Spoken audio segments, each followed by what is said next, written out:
तुम भी घर में प्रवेश करो तो मुस्कुराते हुए प्रवेश करो, हंसते हुए प्रवेश करो।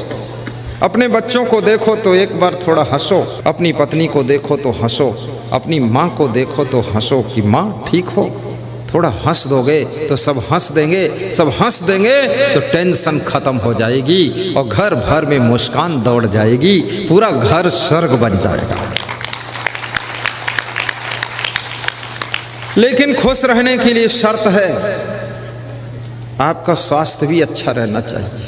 ये कमर में दर्द, घुटना में दर्द, सिर में दर्द, जॉइंट में दर्द, दर्द में दर्द, पेट में दर्द, पीठ में दर्द, टांग में दर्द, अंगुली में दर्द, दांत में दर्द, आँख में दर्द, और जहाँ दर्द तहाँ दर्द, बेदर्द कितनी दर्द, जितनी दर्द उतनी दर्द, कैसा मर्द।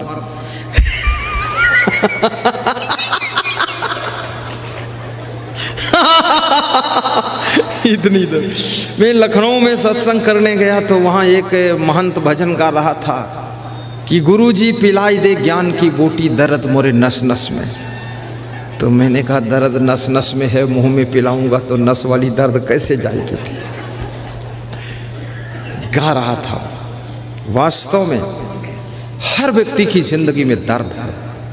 कभी परिवार की ओर से दर्द दुख रहता है, कभी समाज की ओर से दर्द दुख, कभी स्वास्थ्य की ओर से दर्द दुख, और कभी रिश्तेदारों की ओर से दर्द और दुख रहता है, और कभी आपकी गलत डिसीजन के कारण जिंदगी में दर्द दुख पैदा होता है, और कभी याद रखना बेईमान लफंगों के कारण दर्द दुख पैदा होता है, और कभी कभी आपकी भूल के कारण दर्द दुख जिंदगी में पैदा होता है। अगर दर्द से बचना है, दुख से बचना है, पीड़ा से बचना है, अगर यही इस माया नगर में बीड़ी, सिगरेट, गांजा, चरस, तंबाकू, गुटखा, पुड़िया, भांग, अफीम, ताड़ी, दारू, मांस, मछली, अंडा, नशा, शराब, कुत्ते का मांस, बिल्ली का मांस, सांप का मांस, सारा मांस मिलता, चमगोदड़ का मांस। अब इस माया नगर में सारी दुकानें खुली हुई हैं और सब दुकान अपनी ओर आकर्षित कर रही है। यहाँ पर भोग विलास, नाना प्रकार के व्यभिचार, बलात्कार, सब कुकर्म होते हैं। लेकिन माया नगर में जब तुम निकलो तो याद रखना, हाथ में विवेक की टार्च हो, सत्संग का प्रभाव हो और भक्ति का भाव अंदर भरा हो, तो इस माया नगर में फिसलने से बच जाओगे।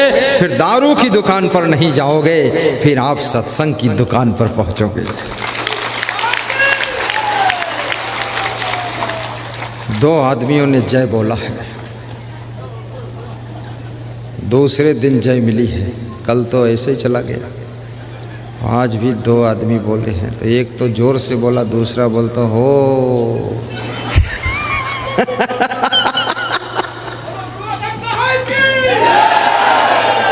आलू खाना है, अंडा नहीं खाना है। दाल भात खाना है, लेकिन मछली मांस नहीं खाना है। यही संभलना है। आपके मुंह में ऐसी वाणी है, गाली नहीं देना है, धन्यवाद देना है, माता पिता के पैर छूना है, माता पिता को आंख नहीं दिखाना है, सास ससुर का सम्मान करना है, उनसे अलग नहीं होना है, अपने देवर को भी निभा लेना है और अपने पति को भी शांति से मनोबल उसका बढ़ाना है। पति का शरीर मिलता है, इसलिए शुद्ध शाकाहारी बनो। हाथ धोकर भोजन करो, नाखून काट कर साफ रखो, बालों को भी साफ रखो, अपने खाट गद्दे रजाई कपड़े साफ रखो, खटमल न पैदा होने पाए। अपनी नाक को भी साफ रखो, कम से कम दिन भर में 5-6 बार नाक को छिनक कर पानी से धोकर साफ करो। दांतों को भी साफ रखो, अपने घर द्वार को साफ रखो, खिड़की दरवाजे पोंछकर साफ रखो। मकड़ी का जाड़ा छुड़ाओ, मकड़ी का जाड़ा नहीं रहना चाहिए।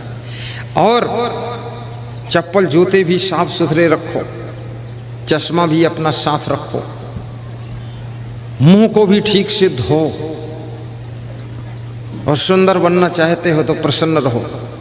प्रसन्नता तुमको सर्व सुंदर बना देती है, क्रोध तुमको बदसूरत बना देता है। अधिक खाने से तुम्हारी शकल बदसूरत हो जाती है, कम खाने से, अच्छी तरह पचाने से आपकी शक्ल बहुत सुंदर हो जाती है। चबा चबा कर खाने से बुद्धि कुशाग्र होती है। गहरी नींद सोने से स्मरण शक्ति बढ़ती है।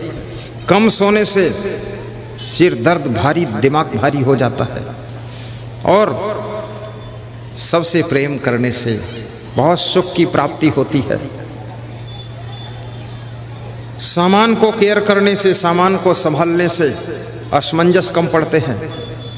गम खाने से स्वर्ग का सुख मिलता है। दूसरों की गलती को क्षमा करने से स्वर्ग से ऊंचे स्थान प्राप्त होता है। द्वाविमो पुरुषो राजन स्वर्गस्य परितिष्ठता प्रभु क्षमय एक तो दरिद्रस्य प्रदानवान। विदुर जी कहते हैं 2 प्रकार के लोग स्वर्ग से भी ऊंचे स्थान पाते हैं। नंबर 1 वे लोग जो गरीब हैं लेकिन फिर भी दान करते हैं, दरिद्रस्य प्रदानवान। कुंभ मेला उज्जैन, कुंभ मेला हरिद्वार के लिए उज्जैन में आश्रम निर्माण हो रहा है, उसके भूमि दान के लिए जो लोग कुछ नहीं है फिर भी आधा कुंटल गेहूं देने का संकल्प ले लेते हैं, ऐसा करने वाले लोग स्वर्ग से ऊंचे स्थान को प्राप्त करते हैं। आज की 20 वर्ष पहले की बात है। मैं जा रहा था झांसी के पास में एक आटा कस्बा आता है, वहाँ गाड़ी रुकी तो संतों ने कहा मूली और थोड़ा टमाटर ले लेता हूँ रास्ते में खाने के लिए। पूड़ी है, मूली टमाटर ले लूँगा, नमक डालकर खा लूँगा। मैंने कहा ले लो। तो मैं भी खाली था। बस के पास में एक महिला मूली बेच रही थी। मैंने कहा माता जी कितने की मूली दे रही हो? तो उसने कहा 1 रुपये की 4 मूली। 20 साल पहले सस्ता जमाना। तो उस महिला ने बताया कोई बात नहीं, बच्चा किसी का यहाँ आवाज़ नहीं किया जाएगा, वहीं पड़ा रहने दो, तुम पीछे ले जाओ, अपना अपना बच्चा संभालो। मैंने कहा ना चलना संभल संभल के बच्चा संभालो, हल्ला न मचा माता जी, सत्संग बिगड़ जाएगा, बच्चों के लिए सत्संग नहीं है, चिल्लाने दो, चिल्ल पो मत मचा, बोलो सदगुरुदेव की जय।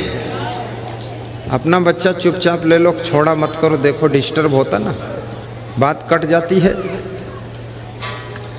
साहिब बंदे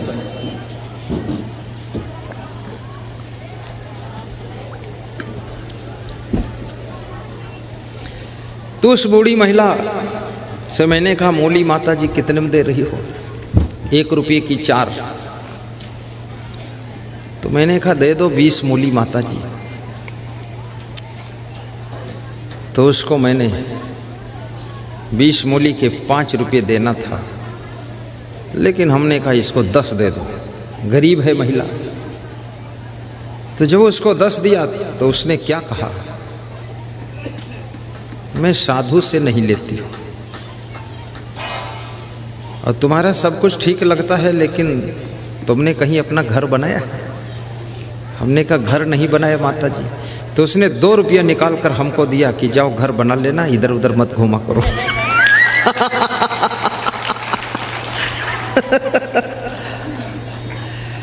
अब इतनी गरीब महिला है, मूली बेच रही है, लेकिन फिर भी वो 2 रुपये दान दे रही है।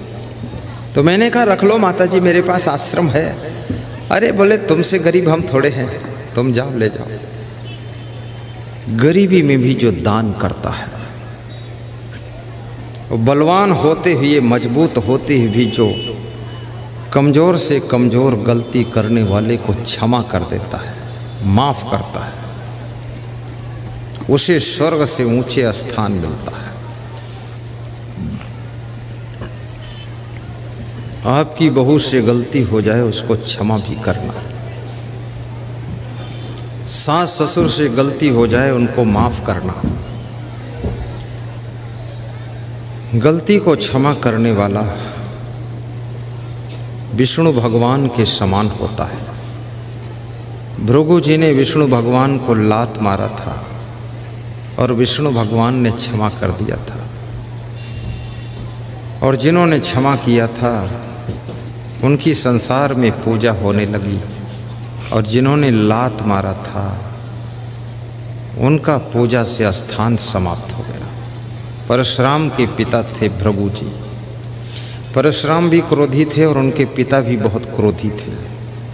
किसी किसी के घर में पूरा ब्लड ग्रुप क्रोधी होता है, बहुत क्रोध आता है, और ये क्रोध लक्ष्मी को नष्ट करता है। ऊंचे पद पर तुमको पहुंचने के लिए क्रोध बाधा डाल देता है। संयच्छति यो न बेगम उत्थितम क्रोधा हर्षयो सा श्रियो राजनम भाजन यश आपत्स न मुह्यति। विदुर जी कहते हैं जो अपने क्रोध को काबू कर लेता है, अपनी खुशियों को भी पचा लेता है, वह व्यक्ति राज्य और लक्ष्मी का अधिकारी बनता है और उसकी आपत्तियां कम होने लग जाती हैं। इसलिए कभी क्रोध आए, क्रोध में राजनीतिक पार्टी मत बदलना, क्रोध में आकर के अपने माँ बाप को मत छोड़ देना, क्रोध में आकर के अपने सास ससुर से भी दूर मत होना। थोड़ा थोड़ा मिलते जुलते रहना, लेकिन इतने मजबूत बनो कि सबको मदद करने लायक बनो, लेकिन किसी की तरफ मदद की आशा मत रखो। याद रखना, सूरज सबको रोशनी देता है, लेकिन किसी से रोशनी पाने की आशा नहीं रखता है। इसलिए सूर्य को भगवान कहा जाता है, जो सबको देना जानता है और लेने की आशा है।